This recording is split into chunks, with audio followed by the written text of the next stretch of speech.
heri ule uliompata akiwa na nguvu anang'ang'ana kuvuka daraja ukamsaidia, lakini ule uliompata ameanguka ng'ambo ile hawezi kujiamsha na kuvuka, utakapomfusha basi kuwa macho sana na yeye. Amen. Bwana asifiwe. Na hivyo ndivyo Mungu akaona, hawa wana wangu wacha niwape hii habari, maana ninajua kawaida ya mwanadamu, akona ubongo wa kusahau, akona njia za kusahau, hata kama utamfisha na kumlisha na kumpa kila kitu atakachohitaji. Amen. Bwana asifiwe. Amen.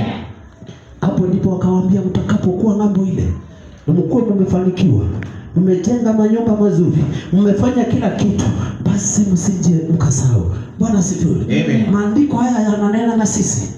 Bwana asifiwe. Amen. Yanatuongelea sisi wakati kwa wakati huu. Hii miaka 40 inayotajwa mahali hapa ni hii miaka wewe umeishi katika utumwa. Hii miaka umeishi katika taabu, umeishi katika umaskini, umeishi katika kuteswa na maadui, umeishi kuteseka juu ya magonjwa. Amen.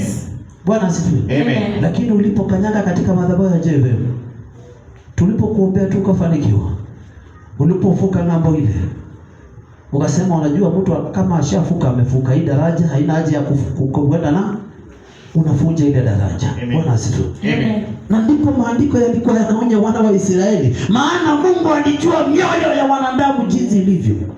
Bwana asifiwe. Amen. Na hapo ndipo mwanzo niliposema adhari ya kumsahau Mungu wakati umefanikiwa. Yes. Bwana asifiwe. Amen. Na adhari ya wakati mafanikio yameingia na kiburi kukupata. Bwana asifiwe. Amen.